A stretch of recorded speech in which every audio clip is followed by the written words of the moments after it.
Hey, we're here. This is Jim Harshaw with Riot Sports Marketing. We're here with Matt Farrell, the Chief Marketing Officer of USA Swimming. How you doing, Matt? I'm doing great. Thanks, Jim. Good. So we're going to talk I've basically 4 questions for you that I want to ask.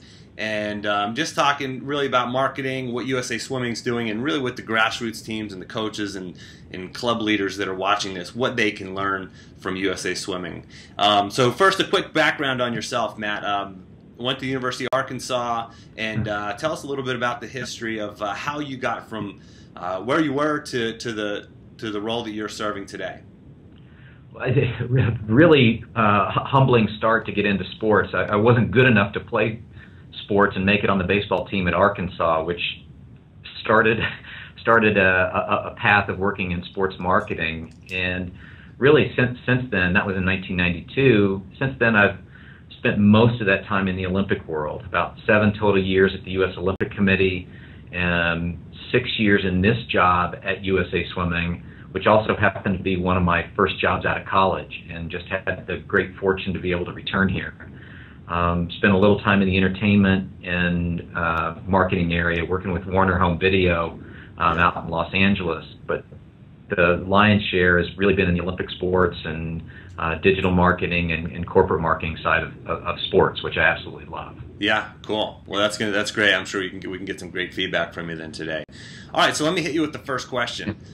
Sure. Why is marketing so important? This is sports. People think when they think sports, especially Olympic sports like swimming, they just think about the athletes and they think about competition and they think about practice and participation in their sport. But why is the marketing side of the sport so important for USA Swimming?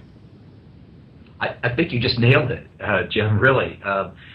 Whether it be sports or whatever, there's so much focus on the pool and what's happening in the pool and the athletes and trying to get them to swim faster, as it should. The analogy I like to use is how many restaurants opened just because somebody is really passionate about food and what they can create. And sometimes that, okay, how are we going to get customers, in our case swimmers, can tend to be a second, third, or fourth thought process on that. And so really what we want to do is try to, yes, keep that focus on the pool, but always keep an eye out, how are we drawing people into the program, whether it be Learn to Swim, whether it be intro to the team. And really quickly, one of the most telling pieces of research that I've seen recently from the Sporting Goods Manufacturers Association is they asked every age group of swimmer from 6 years old to more than 60 years old, of what sport do you aspire to get involved in? And in every age category, from youth to seniors, swimming was in the top 3 of sports that people aspire to get into at every age level. Wow, yeah. And the biggest deterrent is I just don't know how, or I don't know exactly what to do. Mm-hmm. And so that's a key part of what we want to do nationally and locally, is to make that entry into the sport easier and more comfortable for people, of where they fit in the sport and how they can get into it at a level that's comfortable and accommodating to them. Yeah, and you guys are doing your work there at the national level, and so I guess you answered the second part of that question is, why is that important at the grassroots level, and you just explained why. You want to continue to build the programs and increase participation, right? Exactly, and I think what you've seen at USA Swimming over the last few years is a greater focus on getting people in a promoting Learn to Swim and getting involved from that of the base, especially among diverse populations. And we don't get too hung up of where you get involved in swimming, whether it's Learn to Swim, whether it's team.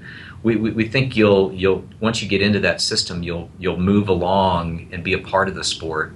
But opening that door and making sure it's very welcoming to get into the sport is really, really a key part of everything we're going to be doing now, and especially next year during the Olympic year. Yeah, so let's talk about more a little bit about that. Like, why have you been so successful? Why has USA Swimming been so successful in marketing? And feel free to give yourself a pat on the back there. So why has USA Swimming been so successful? And what are your plans for the future, especially with an Olympic year here? Well, I think it starts with far before I ever got there, and so. I think it starts with the base of it's a great sport, it's great families. From a marketing perspective, it's an attractive demo. But I think there's just been such a history of success at the national and international level of the sport as well, that all of those things building blocks to marketing success. We're not having to explain our sport. We don't have some of those type of challenges. It's one of the few sports that can actually save your life by learning how to do, which is a real advantage. Parents and families want their kids to learn how to swim, and so that's a good entree to get into the sport. As for marketing success, we've been graced with some fortune in the past in terms of our marketing and promotional success. But we still feel like there's a lot of opportunity on the table that we haven't tapped, that we're trying to. Probably the biggest piece for 2012 is our entire campaign that we have planned for 2012 is based on this premise that we are going to look to attract and target what we call impulse parents. Parents who get excited about watching swimming in the Olympics, the incredible role models we have, and then they're kind of in that moment of excitement of, now what do I do? And the way we want to capture that excitement and translate that into searching for a club in their area is through a Google campaign, through some Facebook campaigns.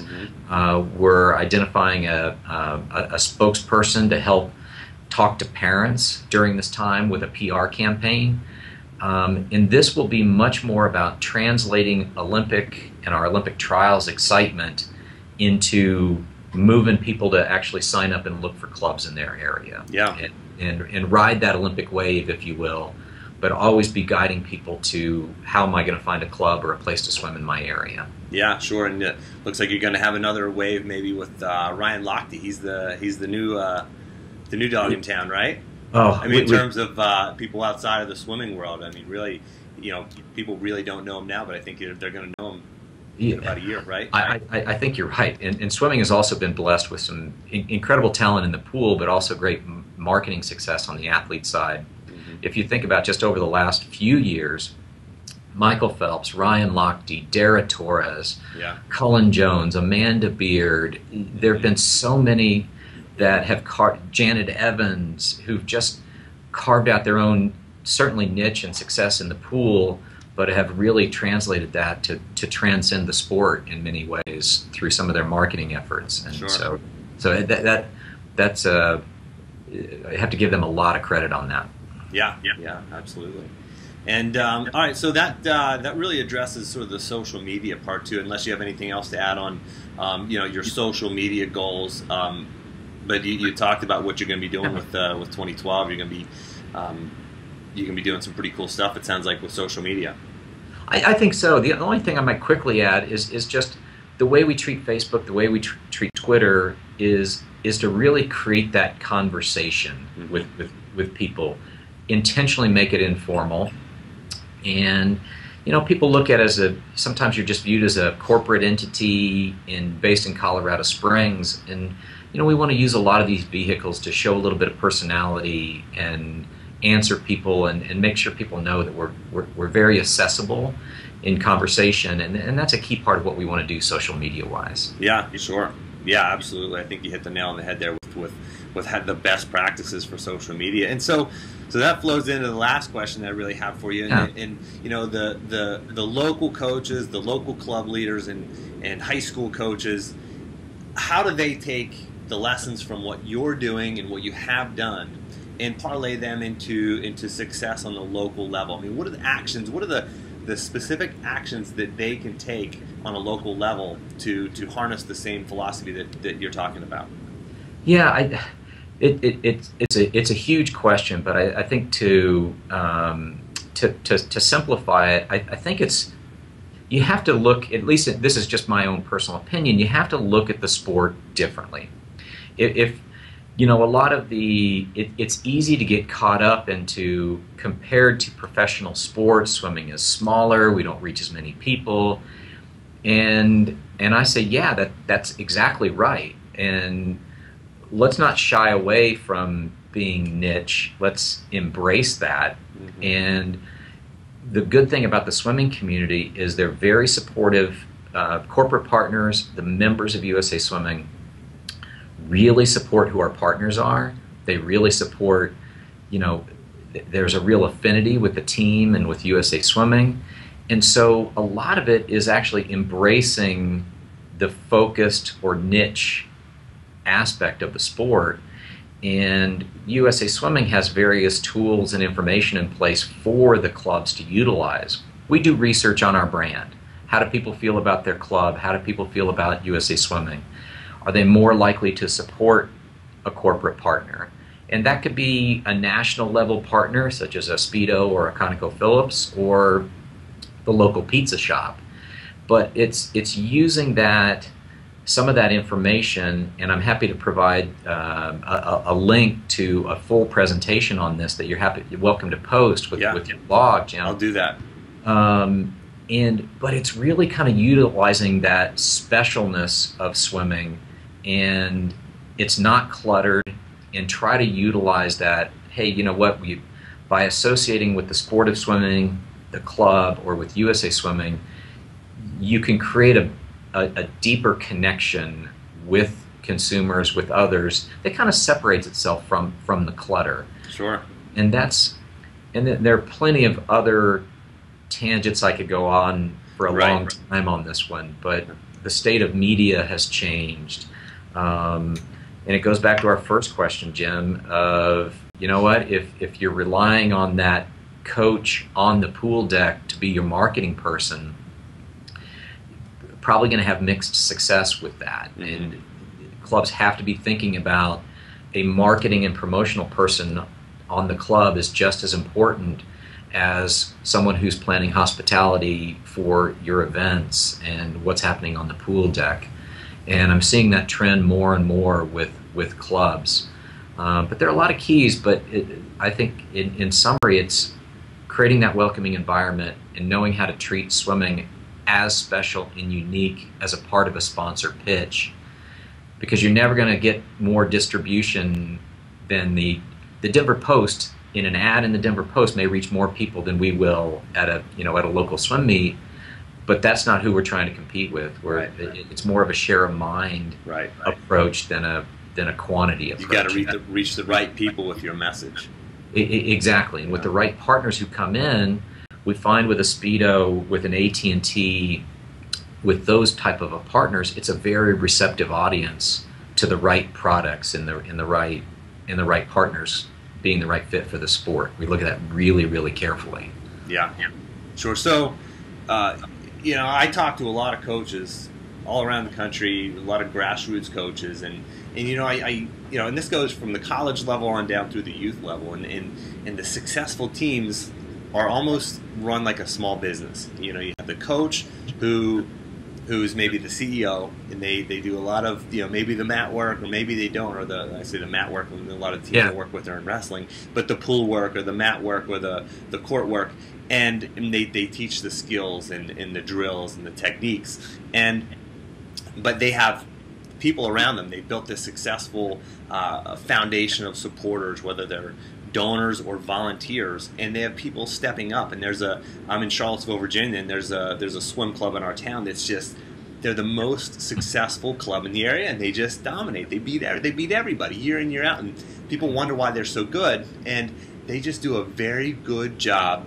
of connecting with their people and cultivating this community of supporters. And I think that's you're right. I think that's sort of a model that can be replicated with a lot of clubs.